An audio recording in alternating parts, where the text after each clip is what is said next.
Hello, hello, everybody. This is Angel Arts, and welcome to yet another episode of Let's Interview the Finalists for the Mass Effect Season 2 Tabletop campaign. Today, we are going to be interviewing Kendra. Say hi, Kendra.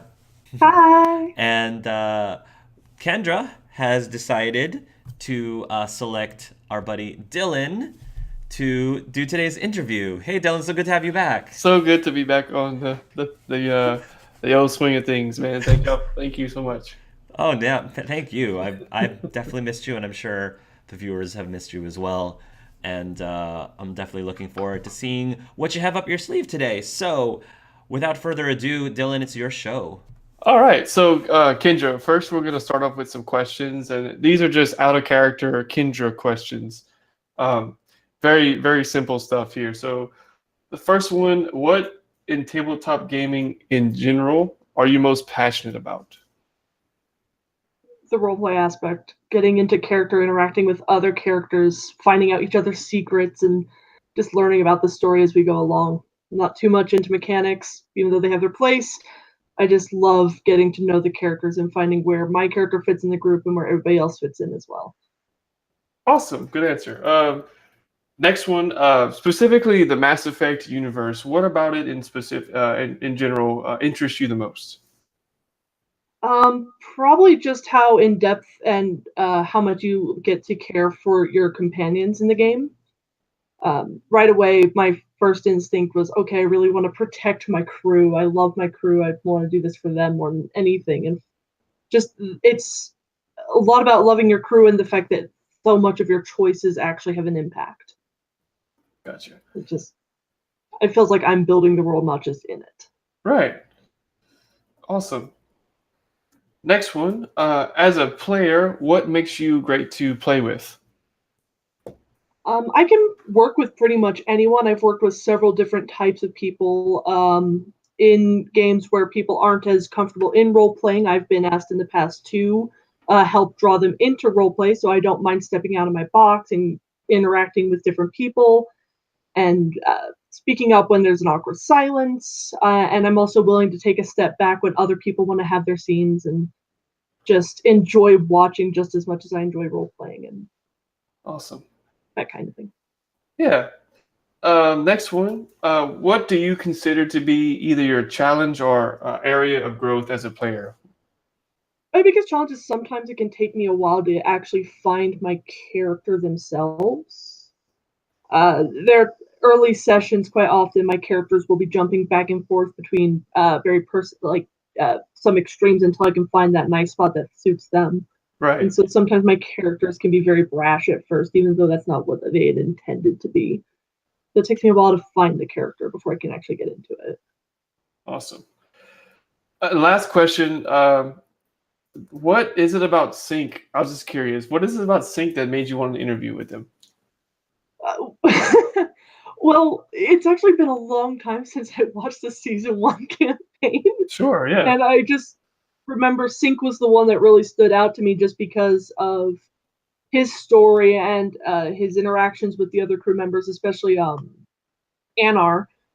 I love just I'll never get over the line of "Is she happy?" That's stuck with Yes. me all this time, and that was actually my first introduction to Hark's channel was Mass Effect campaign, Nice. and I just Sync was the one that really stuck out to me the most.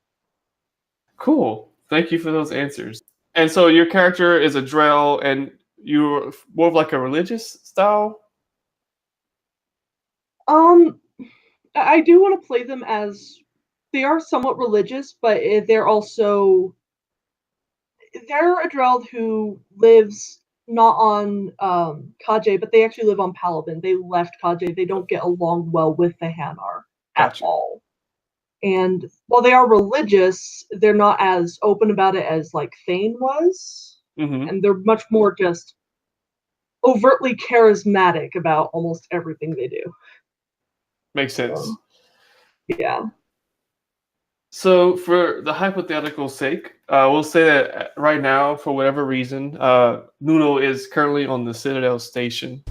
Uh, right now, she is actually with a segregation of one of the drell gods' congregations of, I think I'm pronouncing this right, Arashu, which is the goddess of motherhood and protection. I think I'm pronouncing it right. I'm sorry if I'm not. And you're currently in your dorm room. You just basically here for money and just trying to get by. You're in your dormitory. It's kind of late at night. You're getting ready for sleep. When all of a sudden your data pad on the corner of your room lights up with this blue glow. Alright. I look over to it and I check to see what's going on. As you look over, you see that it's an email from one of the heads of this little congregation, a drell named Delos, and it looks like he's emailed you a survey. You know that this is something that they frequently do. It's basically like a psychiatric screening. They normally do it to those that they invite in just to make sure that the people they have with them are kind of like stable and won't do anything too crazy. And if you look at the survey, you see that there's a couple of questions that they're asking you. Okay. The first question is they're all hypothetical questions. It says, there is a cult erupting within the congregation and is converting members. In these multiple choice answers, how do you handle the situation? A, eradicate the cult by any means necessary. B, talk and reason with the cult and have them recruit members on alternative means. Or C, listen to what they have to say and join them. Talk with them would be what they would answer, even though they'd be thinking at the same time, neither on any of these is not what I would do. I would learn about them first and then I'd approach them. Okay. The next one is revealed to be a fill-in-the-blank answer. It says, And just so I know, Kendra, what is the preferred pronoun for Nunol? They. Is it they? Okay. It is they, pronoun. Yeah. Okay. So the second question pops up on the data pad screen as you select your answer. And it says, you attend a lecture where a superior priest has started teaching things that don't line up with what you've learned in your religious training. Specifically, the priest is getting very old and is actually losing his memory as a drell. How do you react to this? I don't do anything. I have my own beliefs and I don't have the right to discuss what other people have to believe in themselves. Final question on the survey. One of the leaders tells you that they have in their custody a terrible criminal who has escaped justice through wealth and connections. Many of the local congregates have seen loved ones and friends suffer at his hands or those of his thugs. The leader asks if you will act as an impartial executioner at a secret trial because they cannot trust officials to do their duty. The evidence presented is overwhelmingly in favor of his guilt. How do you react? No, I don't do that kind of thing. I'm mostly hands off. I usually don't get my hands bloody. I'm the one who gives information to the people who do. You finish the survey and you see it was sent in, and then they give you an automated response. Please do not reply to this email. Thank you for submitting. We'll go over your results and get with you as soon as possible. The night will go by, and then as you awake, you will get another little ping on your data pad. Another email saying that you have been chosen based on your results. You've been chosen to speak with Delos, who is one of the leaders of this little congregation of Arashu here in Citadel Station. All right. Take it down. All right. So he will basically discuss that they need you for a very particular mission. They want to see what possible candidates would be best. Supposedly, there is a scientist that works with Elias here in Citadel Station that somehow got infected with, I'm out of character. I know the drell have some kind of, is it poison or like a venom? It's been a while since I've... Their skin's poisonous and can cause hallucinations if with oral contact. There is a drell, there is a human that works with Elias that apparently has gotten ill from the venom. And they would like you to go to this station and see if you can help out. All right. I'll go check it out, see what I can do. As you leave, Delos, and just so you know, dear, apparently this is, I'm sure you've heard of the Quarian Elias. This is apparently his facility. Supposedly, they don't want you to meet with Elias. It's some other human. I'm sure it's one of his lackeys. But, just, I guess, see what you can do for the poor man. Well, I'm no doctor, but I'll see what I can do. Very well. Thank you again for your very peculiar and interesting answers on your survey. And we'll see you when you get back, my dear. Of course. I will see you shortly. All right, and so you head off to this facility. It's very easy to find. You see ads all over the city for Elias and all these different products and things that they're making all around the Citadel. Very intricate looking stuff. You walk into the little lobby and you see a little receptionist there, a little Turian receptionist. Yes, ma'am. I'm sorry. Yes, sir. Can I help you? Yes, I was here, I heard someone was a bit sick from Venom, and I was asked to come and speak with them. Oh, you must be speaking of Mr. Alabon, better known as Sink. Yes, I believe so. Yeah, poor man. Very well, I'll page him, and his office is just down the hall to the left, my dear. Go on right ahead. Alright, thank you very much. Alright, sure, thank you very much. I'll make my way up. You see her push a button on the desk, and there's this little noise as she pushes the button. You walk down, and you see, as you get to the door, as the Turian told you, it'll automatically open. And there you see, sitting in a very nice red leather chair, a human man with an eye patch on his right eye. He's got a black trench coat. Looks very old for his age. He's got a glass of scotch and a couple of cigars laid out. He looks at you dead in the eye. So, I guess you were the one that they sent for me. I do believe so. I heard you were ill. Yes, seem to have gotten infected with whatever poison your kind carries within you. Yes, I'm actually very curious about that. Considering it usually includes oral contact in order to gain such a venom that's on our skin. I can trust you it wasn't anything out of the ordinary. Elias was trying to make some kind of concoction, and, I tried it, and it got me somewhat ill. Well, the good thing is, generally speaking, with the hallucinations, they usually only last a couple of hours before the events spread off. That is the only thing. I'm not hallucinating exactly. My body is reacting to this in a quite strange way. Exactly in what way? Is it reacting? I am not exactly fully human anymore. I am a changed man. I have cybernetic enhancements.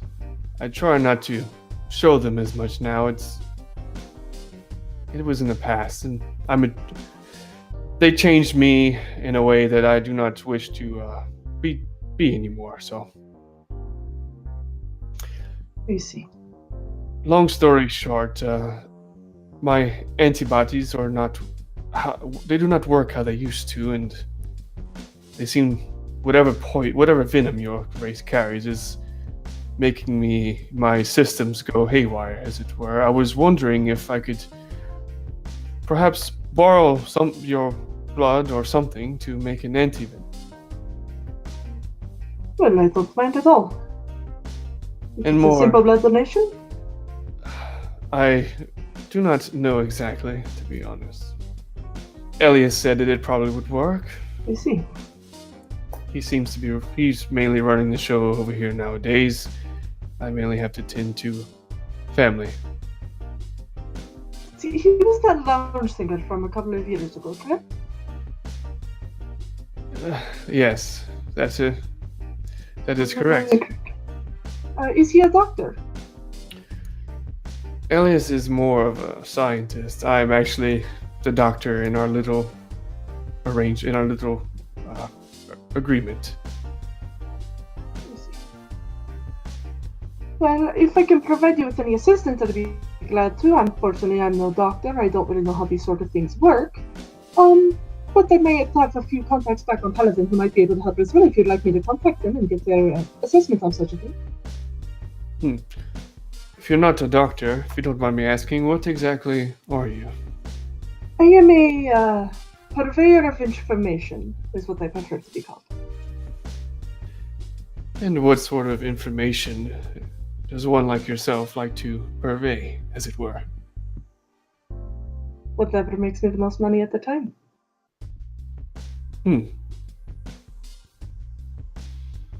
There's another reason why we called you here. And what would that be? Would you be willing to share some information? For the right price, perhaps. Well, I am ill. It is not with your venom. It is with something more complicated than that, I'm afraid. There was no survey. It was all a ruse put in by Elias. He hacked your systems at your congregation and scanned every last one of your psychological profiles, criminal backgrounds, you name it. He probably scanned it. He is quite good at that kind of thing. We were looking at maybe making a team. Alright. What sort of team? One where I think you probably would fit right in if you can gather information, as you say. Oh, I'm very good at gathering information. Are you more into hacking, or is it more interrogation, or... How do I put this in a very formal way? I'm very good at being amongst many people and listening without being seen very well. It's more political, in a way. Political, huh? I knew someone who was very political. She could persuade her way out of just about any situation. Are you persuasive, or are you just stealthy? I am persuasive. I am very good at initiating conversation. And I'm usually very good at reading people to find out what gets them to talk the best. You know, I've never really encountered a drell before. I mainly stay here in the laboratory and spend time with my family. Is it true that you can really remember anything in exquisite detail? Almost everything. Well, I think we'll have to put you through a couple of tests, scenarios to see how you do. But someone on the inside who is stealthy and persuasive and can remember anything, well, mostly anything, could be quite useful for us. I see. Out of curiosity, what other kind of people are you looking for this little crew of yours? Well, as I said, we're trying to make a team, and a very balanced and sophisticated team, one that could handle their own. We need all grounds covered, if you understand where I'm coming from. Of course. And so with that being said, I have to ask, is there anything you're afraid to lose? I don't really have any close friends or family left, and the only thing I care to lose at the moment is my own life. So as long as I can stay out of the firefights, I'll be just fine. And with that, what do you have to gain? Money, reputation, more contacts. There's a lot of things that can be used just by learning a few things here and there as I travel around. I see. Do you have any experience in combat? A very minor experience. My general training that I received as a last lad was mostly meant to avoid confrontation, although I can handle myself in melee combat and I'm very proficient with a pistol. Enough to defend myself if need be. So are you more up close and personal then with your pistol, or do you mainly hang back and take 4 shots?